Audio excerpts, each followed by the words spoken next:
welcome back to a brand new video. I hope everyone is doing well. This video is a little bit different, kind of mix and match. I do a lot of chart time and then a little bit day in the life, but most importantly, how to avoid unnecessary losses. This week we sadly took a loss on GBP/USD 3.5k, but it's okay. It's all part of trading. It has to happen. But when I go through the charts, I give you examples of how you can avoid losses and what many people do that actually cause them to get more losses than they need to. So I hope you guys enjoy. One question I did want to ask you is, I'm thinking about doing a flip, like nothing crazy, probably like 100 to 5k. So if you let me know below in the comments if you do want me to do it, or if you would rather me not do it.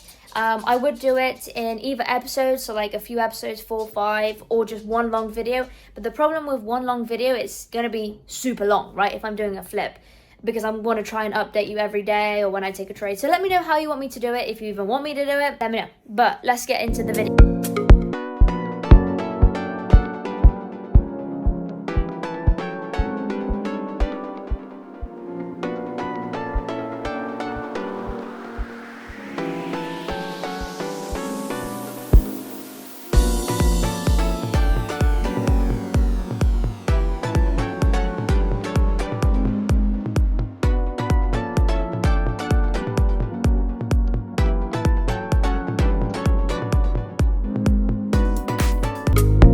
To the breakdown part of the video. Usually when we do our breakdowns we get some wins, but this one's a little bit different because we took a lovely loss on GBP/USD 3.5k. It's okay, you know, if we look to the left here we think nice, GBP/USD, we made us some money, but now it decided to take it away, which is okay.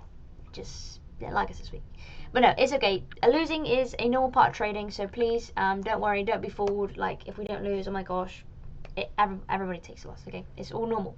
But the point of this video is because I want to show you guys how you can avoid unnecessary losses, because sometimes when I don't trade for 2-3 weeks is because I avoid those losses, right? There's losses that you simply can't avoid and there's losses that you can. So when you see me post videos of, oh, how much I made this week and it's 0, it's because I avoided a loss, right? It's a normal part of trading. That's just how I trade, being patient, because patience pays, okay? I want you guys to understand that. Patience does pay. So obviously GBP/USD, I'm sure you remember this from last video's breakdown. We are very much so below the zone and, you know, potentially looking for those sells. Also, the weekly time frame is having some sort of retest, right? So we had that break, it's having the retest this week. So I'm thinking, okay, great, it's having the retest, then we can look for those sells. Maybe it's a little bit too early, that's okay. The daily time frame is very much so bearish, with this being our lower low, lower high, right? We obviously shifted, you guys know that. We shifted bearish, had that retest, then having that pullback. However, this week I was thinking, okay, since last week, let me just hop over to the 4 hour real quick.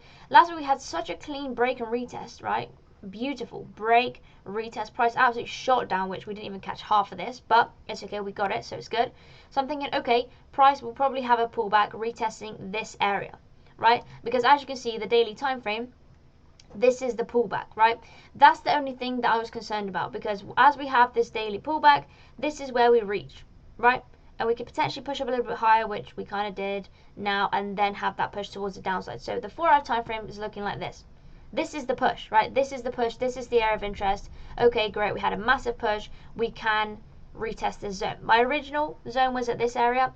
I was thinking, okay, you know, this is our new low low. This is our new high high. So this is our previous structure point. We can have a pullback and reject from this zone, or we can push higher, right? As we can see on the daily, it still has plenty of room. So okay, that's fine. Either way is okay. As you can see, price decided to push up to this area and then have some sort of rejection, you know, lovely rejection candle, whatever, push down. So I was like, okay, price is looking like it wants to go lower. So that's when I went down to the lower time frames and was simply waiting for my shift to structure, right? So price was very much so going up, going down, going up, going down, high, high, high, low. We're now bearish, right? So I decided to enter in and around this zone because price had shifted bearish, and I was like, okay, it has confirmed to me that we are looking for those sells. The only thing to consider is we usually place our stop loss in a place where if it gets hit 100% in the wrong, right? So at a potential lower high. This could have been a potential lower high, because if price obviously decided to reject this zone, continue to push, then this is our low low, this is our lower high. But to keep it safe, you could, or I could have, I didn't, put my stop loss above this previous structure point, right? Because as we know, this is our lower low, this is our lower high. Until price decides to body close above, we are still bearish, right? So price can, if I'm entering all the way down here, price still has all this room to push up, right? To push up, then it can reject, then we can push lower, it can do everything it wants until it is bearish, is valid. But we would have been stopped out anyways, right? Because we were just wrong. Price, you know, shifted bullish because it closed above this lower high, creating a new high. So that meant, okay, great, we are 100% in the wrong, which is fine. Even though we had our stop loss slightly lower at the new potential lower high. So that was already kind of a little bit iffy, but I'm okay with that because that's what we usually do anyway. So I mean, this trade wasn't like super wrong in terms of we entered when price was giving us clear direction that it was looking to push up. No, I mean, price was looking like it was going to fall, right? We've got bearish here. We have this daily also closed as a rejection candle from this area of interest where we were looking to enter, right? The 4-hour time frame, you know, looking at last week, I'm thinking GBPUSD is clean because it looks super clean. Clean break, clean retest, rejection, boom, sell. This one, okay, we're having the retest. Price pulled up a little bit higher, that's fine. Rejection, could we sell? We sold, but price didn't want to go down. But that's okay, right? That's so okay. This is just a regular loss. I honestly, I don't really have anything bad to say about this trade just because I did everything I needed to do. Did I take the loss? Yeah. Is that okay? Yeah. But sometimes when you can avoid a loss is when you enter when price isn't at the area of interest. So if this trade did actually play out and it stopped me out here because it wanted to have this wick retest or it wanted to have this wick retest, right? And my stop loss is all the way down here, then I'm wrong, right? Because price is still bearish. I am anticipating this as our new lower high, so I'm not doing anything wrong, but technically the shifter structure is here. So it's always best if you have your stop loss at a point where if it gets hit, you're 100% in the wrong. This time, yeah, we got hit 100% in the wrong, even with a slightly tighter stop loss, right? Because we're anticipating for this to be our lower high. But if we had it up here, we're still stopped out. So it doesn't really make any difference. It would make a huge difference if price did hit our take profit, right? And then, like I just mentioned, we would have just been wicked out here and price decided to shoot down. Then we are really messed up. But we didn't, okay? We followed everything we needed to do and a loss just happened. But make sure, number one, you wait for price to reach your area of interest, right? Because there's so many times where I see people doing this. Something I want to show you guys is an example of how you can easily avoid taking a loss, right? So if this is our area of interest, for example here, all we wait for is price to have a retest, right? We're waiting for price to retest this zone. Price does this, and then you look for the entry. Okay, you look for the entry, that's fine. If you want to enter, you can. Look for the entry, you set your stop loss either here, because you're anticipating this to be a potential lower high, or if you want to be, you know, have a massive stop loss, you can set it all the way above here, right? But that eats into your risk to reward. Sometimes it makes sense, but most of the time it doesn't because the stop loss is just simply too big. And then you enter and, you know, price decides to do something like this. It goes up a little bit and then it shoots down and then it goes up again, right? Because this is still valid. We haven't body closed above our high or body closed below our high low, right? So we are still bullish. This point right here, even though yes, it is, you know, slightly below our area of interest, it's not ideal, but it's still valid, right? If price decided to do this, then we have shifted bearish, right? We need to wait for price to shift bullish again before we look for the entry. But if it's like this and just had a steeper pullback, that's okay. But what you did wrong here was entered when price wasn't even at our area of interest. This is so important because so many people get this wrong and they get stopped out for no reason. There are so many opportunities where price literally misses the area of interest and people enter and then they get stopped out. And then they're like, what happened? The price then went down and it took me out and then it went straight to my take profit. It's because you're not patient enough. You need to just build up that patience and wait. Literally, what does it take for price to do this? Just have a small push here and then you can enter here, right? And obviously that would hopefully look something like that. It can even hover below here, but then you're safe, right? You are at the area of interest. Your stop loss isn't so big. And look at the difference it makes to your risk to reward. We are at 1 to 2, now we're at 1 to 4. I mean, that makes a huge difference. It might not seem like a lot, but it is a lot. If you catch these trades instead of 1 to 2s, even one trade of 1 to 4 a month goes crazy. So I really want you guys to understand that you just have to be patient. You just have to wait for price to reach the area of interest. And then another example is, if price does reach your area of interest, okay, but it doesn't give you a clear rejection, don't enter. So some people enter when price is all the way down here. That's great. And as soon as it gets to this point, you enter. You don't have any clear rejections, right? Nothing has shifted. Nothing gives you rejection. Nothing gives you any sort of pattern. Nothing's going on. So how do you know to enter based off the 4-hour time frame? You don't, because you honestly, you have nothing to show, okay, this is going to go up. You're just guessing, right? You have literally no idea. So please stop doing this, guys, because you are taking so many losses that are so avoidable. Journal your trades, right? If I'm entering here and I get stopped out and I don't have any confirmation that price is done having the retest, then I need to stop doing that, right? Because I've got stopped out for no reason. Because yeah, it might look clean where price is retesting, it might hover around this area, do whatever, and then it just might continue lower. Because it hasn't given us a confirmation that it wants to push higher.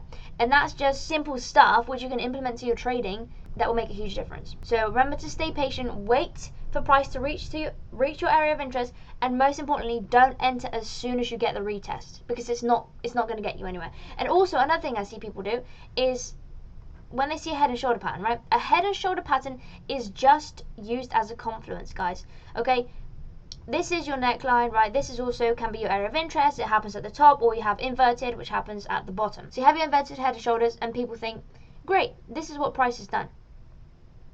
I'm going to enter now